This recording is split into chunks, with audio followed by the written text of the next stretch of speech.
In Formula 1, the difference between winning and losing can be separated by the smallest of margins, whether that be fractions of a second, a card's width, or a defining moment that changes the course of a title battle. In 2025, a small margin settled the fight for the World Championship, and the gap between the eventual World Champion and the runner-up was the closest it's been since 2008, which ironically was the last time this year's winners had a driver that went on to be crowned World Champion. That margin was just 2 points. 2 points that made all the difference. It made Lando Norris the World Champion for the first time ever. And Max Verstappen, despite the greatest comeback we've ever seen in Formula 1, had to settle for second and saw his 4-year reign as champion come to an end. McLaren were the best team, they had the best car, and they comfortably won the Constructors' Championship, and yet they came so close to throwing it all away and handing the title to Verstappen. So how did they almost bottle what should have been an easy title? Let's start by stating that McLaren were a class act this season. They were clearly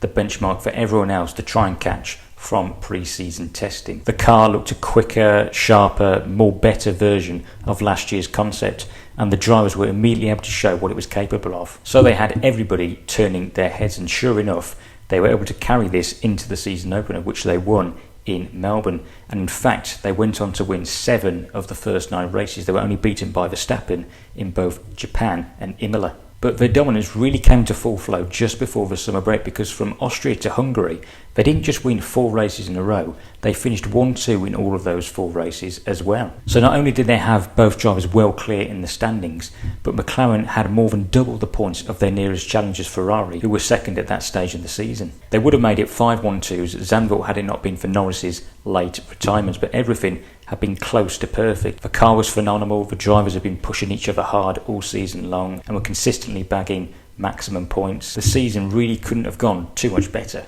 But Monza would end up being the turning point in the year, and the picture began to change because Red Bull had finally found a sweet spot with its car and given Verstappen a window where he could get much more out of the package and not only fight the McLarens but beat them, and suddenly their dominance was over. It went from being in command of both championships to now having a serious challenger, and you could tell that they were fearing Max's presence as he just got stronger and stronger as the year went on, and it meant that they began to make mistakes that they hadn't been making earlier in the season. Operationally, the pressure began to take its toll on them, and there began a trend of McLaren having a slow pit stop for the second driver whenever they pitted, and this lasted for a good 3 races before they could get their head around it. There was too the lingering debate surrounding their papaya rules that really came into the spotlight at Monza when they told Piastri to let Lando back through after he'd had a slow pit stop for what they call team reasons, and I still feel this now. It just was not necessary, and it was only causing more problems than it was solving. It's probably a good job that they never really had to intervene with them again for the rest of the season, but then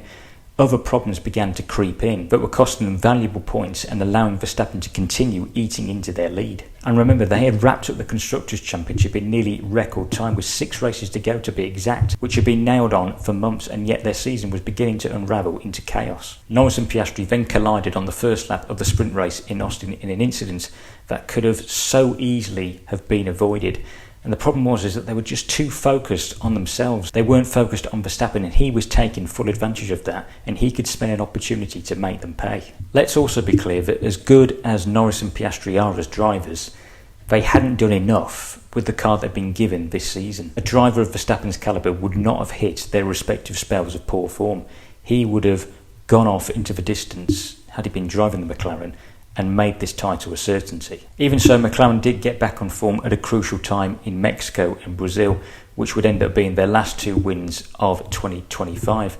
14 wins out of 24 races in all. Looking back, that really is not a good enough return for a team that had such a dominant car. But just when you thought that McLaren had got it covered and that Max, as hard as he tried, couldn't quite do enough to take the title fight down to the final races, McLaren then shot itself in the foot in Vegas with that double disqualification for being caught out by the bumpy track that wore its skid blocks too thin and below the required limit. It was such a huge mistake at such a critical time in the year. You just couldn't believe that McLaren were letting this title slip through their fingers through silly mistakes. There was a real sense that they could genuinely throw this away, but still heading to Qatar, you expected that track was going to suit them more than Red Bull, and that they could finally see off Verstappen once and for all. But then, similar to their weird choice of strategy in Japan that cost them a win there, they chose to not pit either car under the safety car when everybody else did, and it was as clear as day that they had lost the victory there and then, and worst of all, they'd handed the victory to the one person they didn't want to. So it went all the way down to a title decider in Abu Dhabi.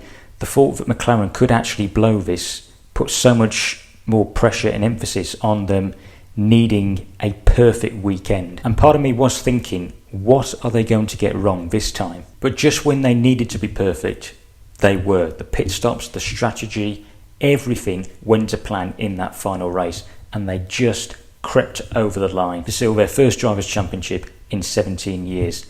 But boy, did they make it hard for themselves. I don't think I've ever seen a team with such a dominant car make such hard work of winning a championship as McLaren did this year. I mean, they realistically should have had this championship wrapped up by at least Vegas at the very minimum. And after the season finished, I was trying to think of if there was another example, and the only one that springs to mind is Williams in 1997. Now, Williams had arguably an even more dominant car than McLaren did back in 1997. They'd already swept to both World Championships the year before quite easily, and many people tipped them to be dominant yet again in 97, and they headed to the first race in Melbourne and locked out the front row, and Jacques Villeneuve was on pole by a whole 1.7 seconds, and that's a bigger gap than we've seen between the whole field at some of the qualifying sessions this season. But the team and drivers made simply too many mistakes across the season. If they weren't winning, they were either crashing or making strategic errors, and that allowed Michael Schumacher in his Ferrari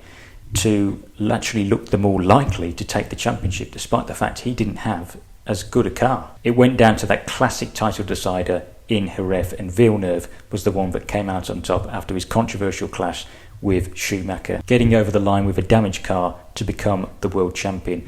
But just like McLaren, Williams should have wrapped up that title far, far earlier than they did. McLaren's win is actually more significant than you may think, because not only does it end their long wait for a title, but it also banishes the ghosts of 2007 when they didn't intervene, let their two drivers race and mismanaged them. Back then it cost them what should have been their title. This time around, they got it absolutely right. It wasn't perfect always, but they did manage it. And I think once and for all, they have defeated the theory that a team always has to have a number one driver if they want to win a championship. Well guys, there you have it. That is it for today's video. McLaren have finally ended their long wait for a driver's title.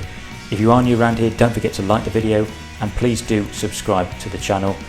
Thanks for watching guys, and I will see you for the next one. Goodbye.